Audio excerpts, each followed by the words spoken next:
Hello everyone, welcome back to dear sister channel. आज मैं आपको डेली यूज़ होने वाले इंग्लिश के छोटे छोटे वर्ड्स की मीनिंग बताऊंगी। नंबर 1, जैसे कि अगर आपको कहना है किसी से कि फिर से सोचो या दोबारा सोचो, आप कहेंगे think again. Think again, again मतलब होता है फिर से या दोबारा। थिंक का मतलब होता है सोचना। थिंक अगेन, फिर से सोचो या दोबारा सोचो। लेकिन अगर आपको कहना है किसी से 2 बार सोचो, जैसे कि हम लोग बोलते हैं अपनी लाइफ में, डेली लाइफ में, कि ये काम करने से पहले 2 बार ज़रूर सोचो, तो 2 बार सोचने के लिए आप यूज़ करेंगे word think twice. Think twice. अगला है नंबर 3, लेट्स मीट। और लेट्स मीट का मतलब होता है चलो मिलते हैं, चलो मिलते हैं, लेट्स मीट। नेक्स्ट है नंबर 4, रिफ राफ। रिफ राफ। और रिफ राफ का मतलब होता है ऐसी वैसी, ऐसी वैसी, रिफ राफ ऐसी वैसी। ओके, लेट्स मीट, चलो मिलते हैं। थिंक ट्वाइस, 2 बार सोचो। थिंक अगेन, फिर से सोचो। रिफ राफ, ऐसी वैसी, ऐसी वैसी, रिफ राफ। नेक्स्ट है नंबर 5, जब आपको कहना है किसी से कि कभी कभी, आपसे कोई कहता है कि आप वहाँ जाते हो, आपने कहा कभी कभी या कभी कभार, आप कहेंगे ऑफ एंड ऑन। ध्यान रखिएगा, इस ऑफ में 2 F लगेंगे। ऑफ एंड ऑन यानी कि कभी कभी या कभी कभार। ठीक है, कभी कभार या कभी कभी। नेक्स्ट है number 6, switch on the light. जब आपको कहना होता है कि लाइट जला दो, लाइट जला दो, आप कहेंगे स्विच ऑन द लाइट। लेकिन अगर आपको कहना है कि लाइट बुझा दो, तो आप लोग कमेंट करके बताइएगा कि आप क्या कहेंगे। लाइट बुझा दो, ठीक है। तो लाइट जला दो के लिए आप कहेंगे switch on the light. Switch on the light, light जला दो। लाइट बुझा दो की इंग्लिश आप बताइएगा कमेंट करके। अगला है, नेक्स्ट है ईट वेल। नंबर 7, ईट वेल। आप सब जानते हैं ईट का मतलब होता है खाना, वेल का मतलब हो जाएगा अच्छी तरह या अच्छी, यानी कि अच्छे से खाओ। ठीक है, अच्छी तरह खाओ, ईट वेल। यहाँ पे टाइपिंग मिस्टेक है तो यहाँ पे अच्छी होगा, अच्छी तरह खाओ। नेक्स्ट है number 8, excuse me. Excuse me, इसका मतलब होता है मुझे माफ़ कीजिए, एक्सक्यूज़ मी। ठीक है, मुझे माफ़ कीजिए, excuse me. Of and on, कभी कभी। Switch on the light, light जला दो। ईट वेल, अच्छी तरह खाओ। एक्सक्यूज़ मी, मुझे माफ़ कीजिए। नेक्स्ट है number 9, keep silent. Keep silent, और इसका मतलब होता है चुप रहो या चुप रहें। आपको कहना है किसी से चुप रहें, आप कहेंगे कीप साइलेंट। चुप रहें, कीप साइलेंट। नेक्स्ट है number 10, see you again. See you again, और इसका मतलब होता है जब आप किसी से कह रहे होते हैं कि फिर मिलेंगे। ठीक है, फिर मिलेंगे, आप कहेंगे see you again. See you again, फिर मिलेंगे। नेक्स्ट है नंबर 11, जब आपको कहना होता है ये रहा, कोई सामान है या कुछ भी है, आपने कहा ये रहा, आप कहेंगे here it is. Here it is, here it is, ये रहा। ओके, हेयर इट इज़, ये रहा। सी यू अगेन, फिर मिलेंगे। कीप साइलेंट, चुप रहें या चुप रहो।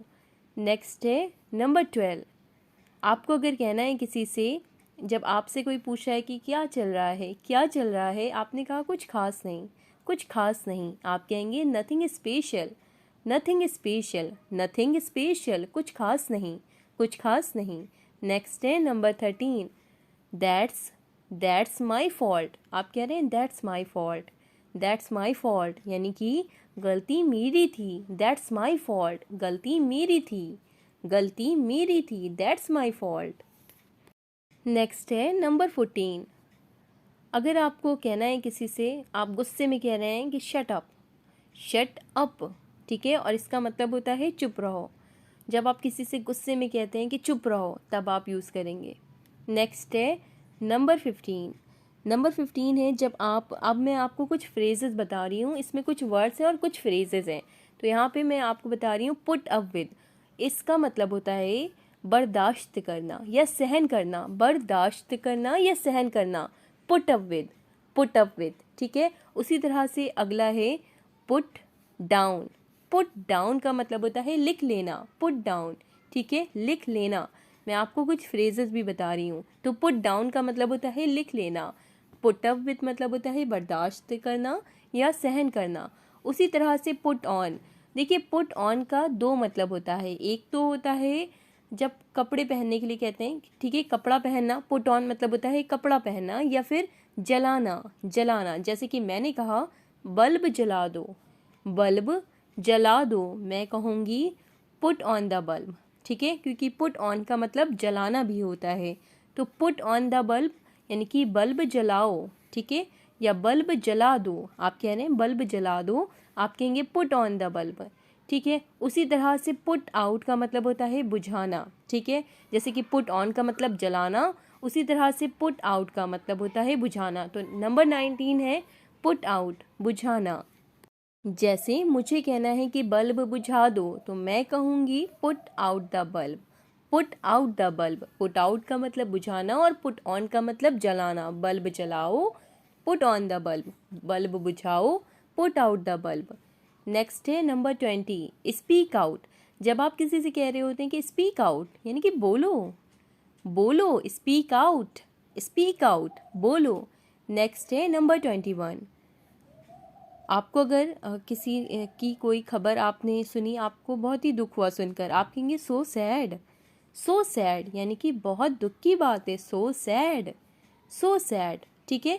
स्पीक आउट का मतलब बोलो, पुट आउट का मतलब बुझाना, पुट ऑन का मतलब जलाना या कपड़े पहनना। नेक्स्ट है नंबर 22, आपको कहना है कि ऊपर जाओ, तो आप कहेंगे गो अप। गो का मतलब होता है जाना और अप का मतलब होता है ऊपर, गो अप, ऊपर जाओ, ठीक है, ऊपर जाओ, गो अप।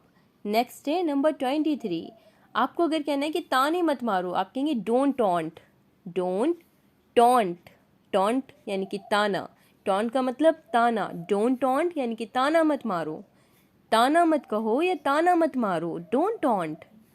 नेक्स्ट है नंबर 24, आपको अगर कहना है कि ऑनलाइन रहना या ऑनलाइन रहो, आप कहेंगे बी ऑनलाइन, और बी ऑनलाइन का मतलब होता है ऑनलाइन रहना या ऑनलाइन रहो, बी ऑनलाइन, ठीक है। नेक्स्ट है नंबर 25, अब मैं आपको स्टे वर्ड के साथ कई बताऊंगी, ठीक है। जैसे कि स्टे इनसाइड, सबसे पहले स्टे इनसाइड का मतलब होता है अंदर रहो या अंदर रहना। देखिए इनसाइड का मतलब आप सब जानते हैं अंदर होता है, स्टे इनसाइड यानी कि अंदर रहना।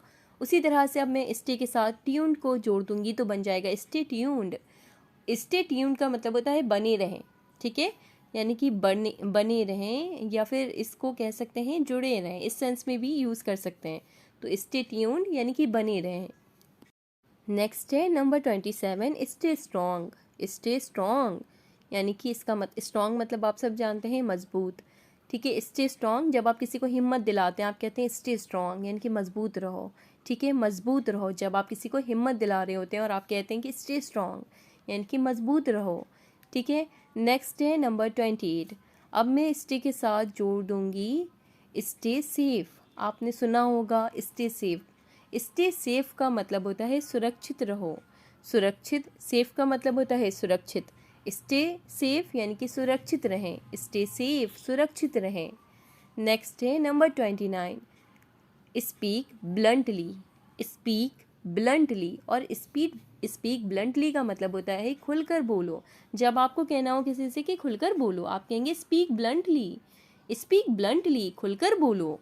नेक्स्ट है number 30, have trouble question mark. जब आप किसी से पूछते हैं ऐसे कोई परेशानी, कोई परेशानी, आप कहेंगे हैव ट्रबल, हैव ट्रबल, कोई परेशानी, हैव ट्रबल यानी कि आप किसी से पूछ रहे हैं कि क्या कोई परेशानी है, आप सिंपल कह रहे हैं कोई परेशानी, हैव ट्रबल।